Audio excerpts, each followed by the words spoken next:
bem-vindos à Rede São Paulo Saudável e mais um programa Saúde em Questão. Um programa feito por vocês, para vocês, que são os trabalhadores que estão aí na assistência e que participam ativamente nesta TV, neste canal, com este programa que procura levar a informação a vocês de uma forma tranquila, descontraída. E você não pode deixar de participar, né? É um programa interativo e você pode fazer o seu questionamento através do canal profissional @prefeitura.sp.gov.br. O nosso assunto que vamos tratar hoje é gagueira infantil. E estamos recebendo a fonoaudióloga Alcione Ramos Campiotto, do Núcleo Integrado de Reabilitação de Perus. Então, primeiro, seja bem-vinda, né? É gostoso a gente conversar. Nós estamos aqui antes do programa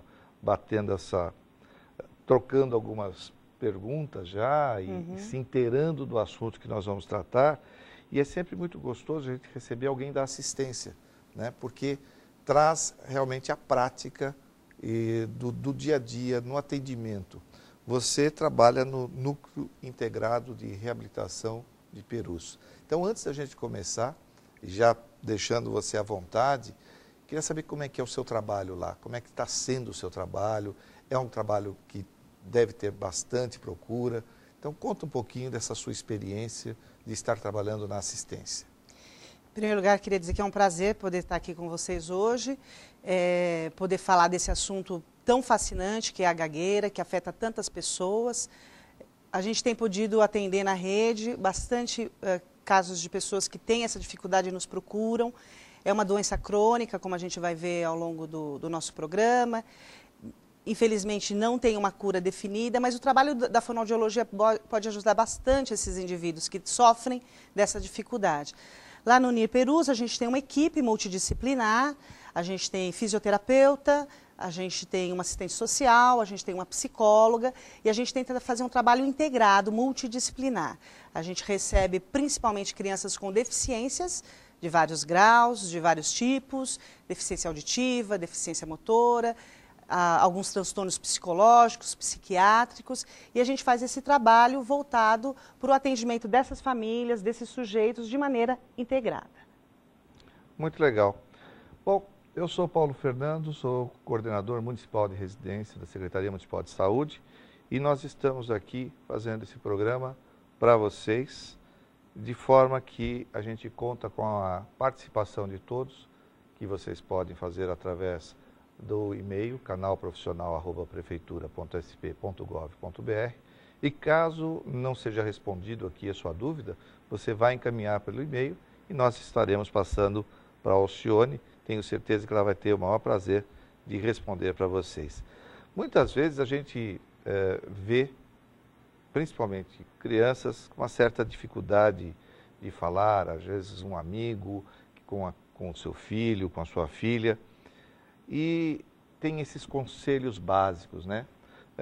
Não se preocupe, essa gagueira passa. O meu filho teve e acabou passando, porque ele é muito esperto, então ele tem um pensamento mais rápido do que a fala, mas isso desaparece, isso vai mudar. E é isso que a gente está querendo esclarecer, né? O quanto dessas frases ditas popularmente pode ser verdade ou não. Então eu gostaria já, para passar a bola para você, como é que você explica a gagueira? Como é que a gente pode falar sobre gagueira infantil e explicar para o nosso público desse assunto que não é tão infrequente quanto a gente imagina?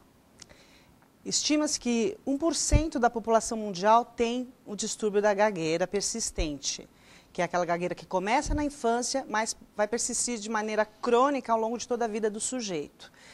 A gente explica o que acontece na gagueira, mas a gente não explica por que ela acontece ainda. Então, a gente sabe que a gagueira é um transtorno da organização dos movimentos da fala. É um transtorno motor da fala, um transtorno temporal de organização da sequência de sons. A fala ela é muito complexa, não é à toa que o ser humano é o único animal que fala, que se comunica oralmente. Então a gente precisa de um nível de complexidade de planejamento e execução muito refinado. E, infelizmente, 1% da população, como eu disse anteriormente, não tem a condição de fazer isso de uma maneira fluente. Então, acaba tendo rupturas de fala. A gente tem, a cada 10 crianças, 4 vão ter algum tipo de transtorno ao longo do desenvolvimento. Dessas 4 crianças, 3... a gagueira vai passar, entre aspas, né? Ela vai se resolver pela própria maturidade do sistema nervoso central da criança, pelo ambiente adequado dos pais, pela maneira como a família encara esse problema e como a própria criança aceita a sua dificuldade de fala e tem dificuldades com isso ou não. Mas de cada 4 crianças, uma vai persistir com o problema e ela vai precisar de ajuda profissional.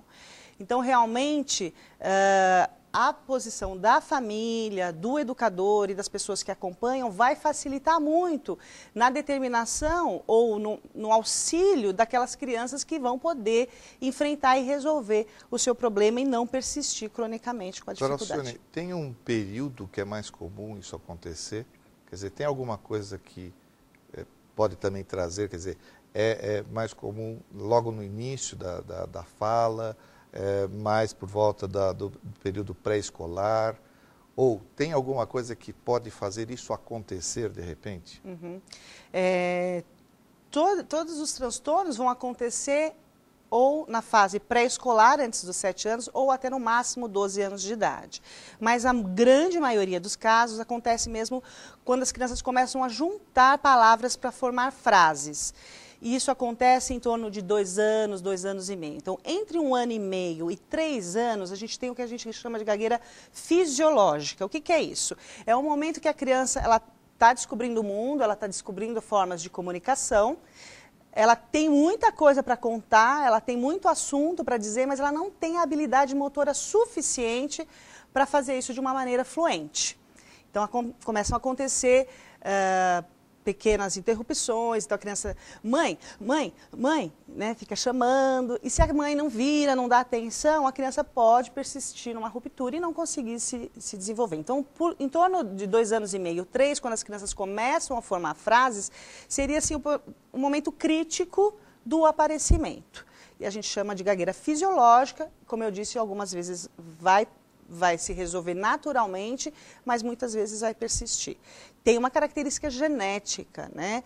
A criança já nasce com uma determinação genética para ser gago. Existe alguém da família, de um dos pais ou de ambos os pais, que teve algum problema de fala de maior ou menor grau. Às vezes as pessoas não se lembram desses parentes que eram gagos, porque eles tinham um grau de disfluência mais leve e superaram mais rapidamente. Ou porque eram adultos quando conheceram e aí ela já havia passado essa fase. Isso. Agora, a gagueira, ela pode atingir a fase adulta também? Quer dizer, eu tive uma infância normal e posso me tornar gago ou não? Isso já está lá atrás. Existe a gagueira adquirida, mas ela é de outra natureza. Uhum. É a gagueira de fundo neurológico. Então, é o paciente que teve um trauma crânioencefálico, teve um AVC, teve uma doença psiquiátrica e passou a gaguejar. Isso é a minoria dos casos, 25% talvez. 75% dos gagos adultos foram crianças gagas. Já foram gagos desde a infância. Muito bem. Bom, vocês já tiveram um aperitivo de como nós teremos o nosso programa hoje e lembramos que este é um programa interativo e que conta com a participação de vocês. Portanto, aguardamos o seu questionamento através do canal profissional @prefeitura.sp.gov.br e nós passaremos à fonoaudióloga Alcione, que está aqui hoje para a gente conversar e tirar algumas dúvidas com relação à gagueira infantil. Dentro desse escopo que você estava colocando, parece então que a criança que tem a gagueira já tem um probleminha, pode ter um probleminha genético ou normalmente tem alguma coisa, um componente aí que traz nas suas, vamos dizer, nas suas linhas aí de vida, nas suas linhas do tempo, alguém no seu passado que tinha o mesmo problema.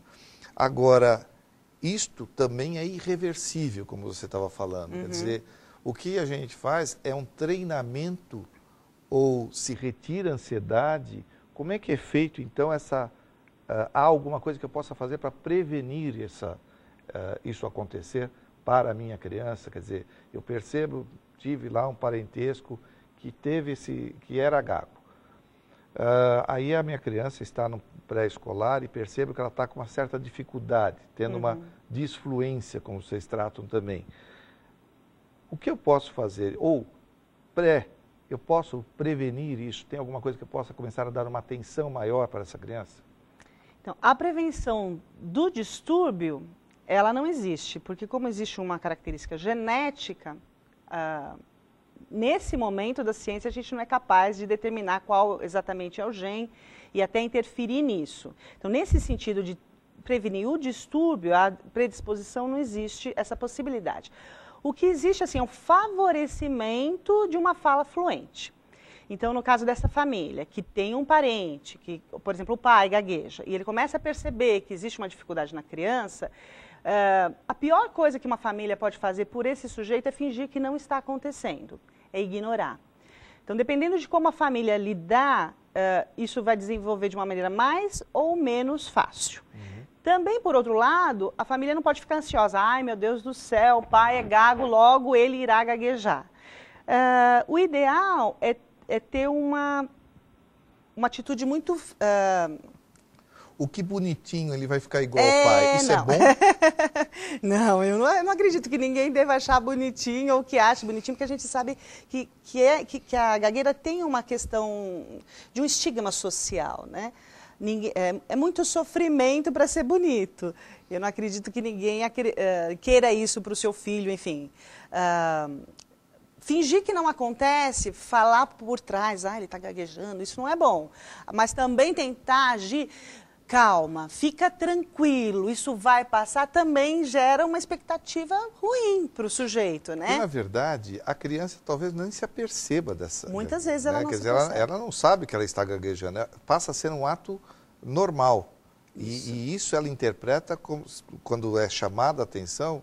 Como tem alguma coisa errada. Tem alguma coisa errada comigo. Tem alguma coisa errada comigo. Essa é a pior atitude dos pais. Então, entre o extremo de nós não falamos sobre isso, nada está acontecendo, eu finjo que nada está acontecendo e, nossa, eu tento ajudar, respira, fica calma, a gente precisa encontrar um meio do caminho. Nem uma coisa, nem outra.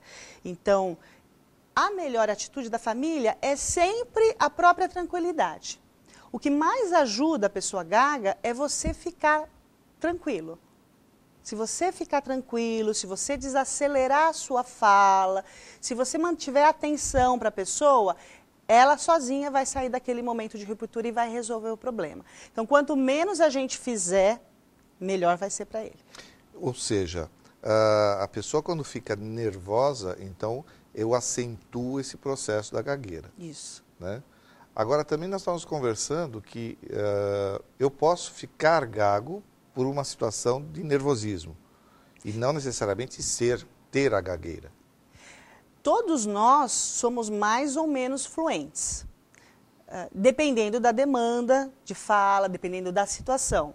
Eu não tenho a mesma fluência com o meu marido, com meu filho, com os meus alunos, com os meus pacientes, com os pais dos meus pacientes. Em cada situação, eu sou mais ou menos fluente. Se eu estou numa entrevista de emprego, se eu me sinto desconfortável, se eu estou insegura sobre o que eu vou dizer, eu posso ter momentos de ruptura de fala maiores. Mas não quer dizer que eu seja gaga. Eu estou desfluente por uma situação de estresse naquele momento. O gago é uma pessoa que, independente do estresse, vai ter dificuldades de fala. Isso é importante a gente entender e deixar claro, porque não, ele está nervoso, fica calmo, ou então vai para um psicólogo. Sem dúvida nenhuma, sim, o psicólogo pode ajudar nas questões que são do próprio sofrimento humano, porque a gente tem pessoas que gaguejam, a gente não tem gagos, a gente tem pessoas que gaguejam. Pessoas que têm questões, pessoas que são mais ou menos ansiosas, pessoas que são mais ou menos deprimidas. Nesse sentido, elas vão lidar com a sua dificuldade de fala de maneira diferente. Então, eventualmente, o trabalho da psicologia vai ajudá-lo, não para torná-lo mais calmo, mas a lidar com a sua dificuldade de sempre, que vai persistir. Está chegando uma pergunta, e essa pergunta não poderia faltar, né? Como sempre, pessoal se relaciona à questão do canto. Ah, eu conheci fulano, era gaga, tal, não sei o quê, mas quando ela cantava maravilhosamente bem, muito bem. Qual é a explicação para isso? O que faz, né, ficar mais simples quando eu canto e não gaguejar? Isso é muito interessante. A gente tem duas respostas possíveis. Uma é da dominância cerebral. A fala se processa no lobo esquerdo, né, no lado esquerdo do cérebro. E a música, a melodia, a gente processa pelo lado direito. Então, já aí dá uma pista de que, havendo a melodia, havendo a música, fica mais fácil para o gago processar, para a pessoa que gagueja processar, porque ela não tem dificuldade com relação ao seu hemisfério direito. Por outro lado, na música, o texto está pronto, não tem emoção, não tem responsabilidade sobre aquilo que vai ser dito. Alguém deu a letra, alguém disse aquelas coisas, alguém impôs o ritmo. Ele só tem que puxar pela memória. Ele só tem que embalar no que está para ser dito. Não é uma construção do falante, é uma repetição de alguma coisa que já foi construída. Isso facilita bastante. Também facilita, por exemplo, se eu estiver com uma pessoa que gagueja e nós estivermos falando o texto junto. Ele provavelmente vai falar melhor, porque ele vai no meu ritmo, na minha cadência, na minha fluência. Isso vai ajudá-lo também. Veja como é que é a complexidade do nosso cérebro, né? Quer dizer, isso remete para a gente entender que esse processo, que se dá exatamente no período de formação, a criança está no processo de formação, né? E aí vem aquele cuidado que eu gostaria que a gente frisasse isso para as pessoas, né? Porque às vezes, como eu sempre digo, nós estamos aqui conversando com uma série de profissionais que estão na assistência, às vezes nem todos na área da saúde, podem ser nossos seguranças que estão ali, mas eles trabalham na assistência e ao perceber uma criança com uma certa dificuldade, ao próprio adolescente que esteja lá na unidade básica, como é que ele pode auxiliar ou chamar a atenção para os pais, para que eles conversem sobre o assunto com o profissional que irá atender, porque afinal de contas, toda vez quando nós chamamos a atenção de uma pessoa, nós precisamos saber abordar a pessoa. Né? Então, qual que seria a forma melhor para a gente abordar esta mãe, para alertá-la e falar assim, olha, parece que temos um probleminha, ou parece que... Como é que faz isso? As famílias, na verdade, elas logo cedo percebem que algo não vai bem. A questão de lidar com a gagueira na infância é que você vai remeter ao fator genético e isso vai gerar culpa da família. Então, realmente, você tem razão, é um assunto delicado, como a gente vai abordar. Eu acho que o melhor a fazer é dizer, existe tratamento, você sabia que existe tratamento? É possível reduzir os sintomas. Você já procurou alguém? Você já tentou levá-lo? Você já teve algum tipo de orientação? Porque muitas vezes a orientação do próprio profissional da saúde vem num sentido assim, isso passa, aguarde. E essa não é uma boa orientação, porque como eu disse, realmente alguns vão passar. E aqueles que não vão passar? Esses precisam de ajuda. Quanto mais cedo a ajuda, menor o grau de influência que essa pessoa vai ter ao longo da vida e melhor ela vai saber lidar com a sua questão. Ela não vai ter cura. A gente já falou sobre isso, mas é importante frisar, não existe cura para a gagueira. Até esse ponto onde a ciência se encontra, infelizmente a gente não é capaz de reduzir os sintomas no sentido de anulá-los, mas a gente pode reduzir bastante o sofrimento. E a melhor maneira é mostrando que existe possibilidade, que existe tratamento. Agora, como é que a gente faz esse diagnóstico? Ou melhor, você é uma profissional que faz o diagnóstico. Agora eu, um profissional da assistência, um ginecologista que recebe a mãe com uma criança e que percebe que tem... Como é que eu vou fazer essa diferenciação? Eu posso ter essa percepção? Tem alguma forma da gente avaliar isso de uma forma rápida que seja? Ou saber, não, a mãe, ele é sempre assim, ele tem essas atitudes, ele não consegue construir uma frase. Tem alguma coisa que possa servir como uma atenção aos profissionais da saúde? O tipo de ruptura é interessante. A gente tem algumas rupturas que são naturais de fala. algumas pausas, se eu pauso o meu discurso, se eu uso interjeições. Ah, sim. Essa é uma ruptura que a gente chama uma ruptura menos grave. Uhum. O bloqueio, quando a pessoa para no meio do início da frase, por exemplo, ela vai dizer batata, ela diz batata, esse já é um sintoma mais intenso. Então, pelo número de eventos, pelo tipo de eventos, se eu repito o início de uma palavra,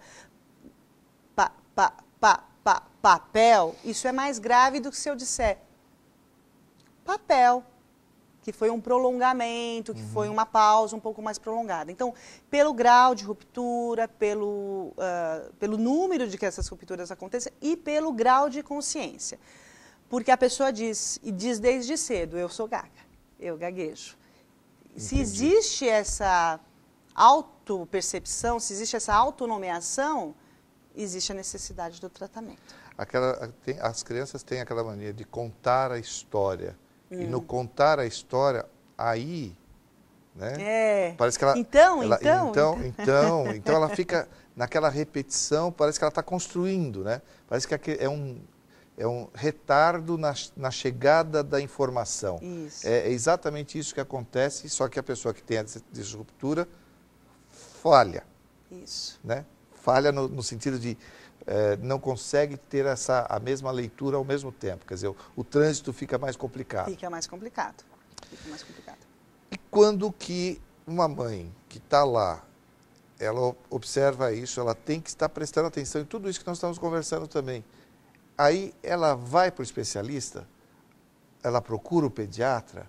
No nosso caso, ela vai na unidade básica de saúde. Isso. Como é que chega até vocês lá no NIR? O encaminhamento é via unidade básica de saúde. Quem faz o encaminhamento ou é o clínico geral ou é o pediatra mesmo. A gente tem até, às vezes, neurologistas encaminhando, psiquiatras, mas é mais difícil. Geralmente o que acontece é o encaminhamento pelo pediatra. Havendo dúvida, havendo angústia, o profissional deve ser procurado. A gente precisa diferenciar intervenção fonoaudiológica de tratamento sistemático. Uma intervenção pode ser uma conversa, como essa que a gente está tendo aqui.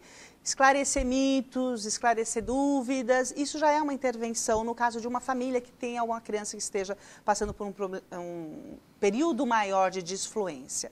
Agora, o tratamento fonoaudiológico sistemático, esse ele vai ser indicado para algumas crianças em situações específicas e sempre com a família dentro. A família sempre vai entrar, dependendo da idade da criança. Se for criança em idade pré-escolar, ela vai estar sempre orientada. Porque uma das dificuldades, a gente estava conversando anteriormente sobre isso, é o nivelamento linguístico e de comunicação que a gente deve fazer com a criança. A gente não deve falar com a criança num nível menor do que ela está, infantilizá-la, tratá-la. A gente fala de tati-bitati, né? Quer dizer, as palavras de uma maneira muito infantilizada, mas também a gente não pode falar num léxico, numa organização tão sofisticada que a criança não vai conseguir acompanhar. Então, esse jogo de cintura, de você nivelar e poder dizer exatamente o que a criança consegue entender sem diminuí-la, nem tratá-la de uma maneira muito adulta, isso vai facilitar bastante a vida dessa criança. Isso vai ajudar bastante. Isso é muito comum, né? Quando a gente vai conversar com a criança, é tentar levar para o nível mais infantil. Isso. Né? E isso, então, não é adequado. Quer dizer, devemos falar normalmente. E também nos policiarmos para não falar muito rápido. Isso. Né? Quer dizer, acho que essa dinâmica, e por isso aí a importância, na hora que nós vamos fazer um tratamento, não basta tratar a criança, porque não é só a criança que está com problema. Exatamente. Muitas vezes vocês vão descobrir que na própria família, né, é uma família mais desorganizada, ou que gosta de falar rápido, ou que tem outras influências de outras línguas no meio. Isso também interfere, quer dizer, com certeza. Famílias italianas, espanhol, e acaba tendo uma linguagem dificultosa para a criança que está na idade pré-escolar. Isso mesmo, porque existe o fator genético, como eu comentei, mas eu gosto sempre de comparar com outras questões genéticas até para a gente poder entender melhor. Por exemplo, a obesidade. Eu tenho um gene que me faz ganhar peso mais facilmente. Mas se eu não comer, eu não vou ganhar peso, se eu não comer um excesso de calorias. Então, é sempre a genética mais o ambiente. Então, uma criança que tem uma genética para uma gagueira e o ambiente não seja favorável, famílias ansiosas, famílias que falam muito rápido, famílias que são barulhentas, que a televisão está ligada, o computador está ligado, está todo mundo falando junto, a criança não encontra um lugar para falar, não encontra espaço, é sempre em flashes, a mãe dá milésimos de segundos de atenção para aquela criança. Isso vai facilitar o desenvolvimento desse fator genético. Então, o ideal é parar, olhar nos olhos, baixar no nível da criança, se você estiver em pé, para que ela possa ver você, esperar a criança dizer o que ela tem, mostrar interesse. Ah, mesmo, não diga, foi isso que aconteceu na escola? Ah, quer dizer que o fulano estava mesmo batendo em você? Esse tipo de coisa vai dar para a criança uma sensação que ela está conseguindo se comunicar. Isso vai ajudá-la bastante. Isso vai dar tranquilidade para ela processar a fala. Isso. Né? Ao mesmo tempo que ela está raciocinando, né? Exatamente. Quer dizer, esse processo é o que que fere um pouquinho mais. Agora, para vocês verem que não é só o professor é importante. Todos nós que estamos na área da saúde, né, temos que estar atento a isso. E às vezes ali na sala de espera mesmo, naquela confusão muitas vezes que nós temos, a gente precisa estar atento a determinados, e a gente chama sempre a atenção disso. Hoje a gente cada vez mais com essa saída dos agentes comunitários, com a saída da medicina daquela área apenas da unidade básica de saúde, a gente consegue a captação de pessoas, às vezes que não tem problema nenhum de doença, mas que isso atrapalha, porque o bullying parte daí. Né? Então, como que a gente também tem que tomar cuidado para não chamar tanto atenção e, se tiver um problema, alertar também os professores. Eu acho que é importante a gente ter essa antecipação, para evitar que essa criança venha sofrer na própria escola. Essa é uma prática que é preconizada, quer dizer, vocês conversam com os familiares de forma a levar isso aos professores também, porque muitas vezes não é o professor que percebe isso, infelizmente, né?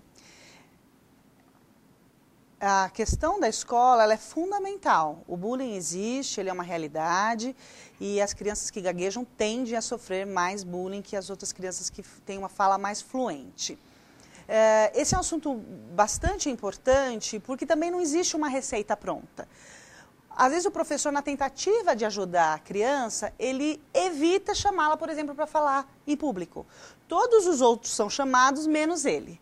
Isso então, gera um constrangimento. Gera um constrangimento. Por outro lado, não, eu preciso ajudar esse meu aluno. Eu vou colocá-lo para falar em voz alta na frente de todo mundo. Então, o ideal é que o professor fale com o aluno como você prefere ser tratado. Eu percebo que você tem essa dificuldade. Você gostaria que eu ajudasse? Você gostaria de falar na frente? Você prefere não falar? Porque se houver essa sinceridade, se o aluno pudesse colocar nesse sentido, eu acho que essa é a melhor conduta em relação à pessoa que gagueja. Muito bom. Alcione, como eu falei, a nossa conversa iria assim, transitou muito mais fácil, né? E é muito bom, porque a gente percebe a tranquilidade que a gente pode desenvolver um assunto que é importante, que tem uma importância grande. Veja a amplitude que pode ter essa nossa conversa hoje sobre gagueira infantil. E para você que está aí nos assistindo, talvez tenha alguma dúvida, alguma pergunta, e você poderá fazer através do canal profissional @prefeitura.sp.gov.br. E nós, então, repassaremos a fonoaudióloga do NIR de Perus, que é a Alcione, que veio aqui conversar conosco, esclarecer, e quero convidá-la já para os próximos programas, algo que traga nesse sentido dentro da fonoaudiologia, que eu acho que é de extrema importância. Eu vou passar para você, para que você encerre os seus agradecimentos finais e as suas explicações finais. Então, fique à vontade. É um assunto fascinante e um assunto complexo. Não existem receitas, não existem listas de exercícios pré-determinados, nem listas de comportamentos adequados ou não. O ideal é assistir cada sujeito dentro da sua dificuldade, considerando como uma pessoa que gagueja, não como um gago. A gente tem pessoas que gaguejam, pessoas diferentes, com situações diferentes e necessidades diferentes, que vão, inclusive, poder optar ou não por serem tratados ou por seguirem na sua disfluência. Muito bom. Encerramos aqui mais um programa Saúde em Questão e nos vemos na próxima semana. Até mais.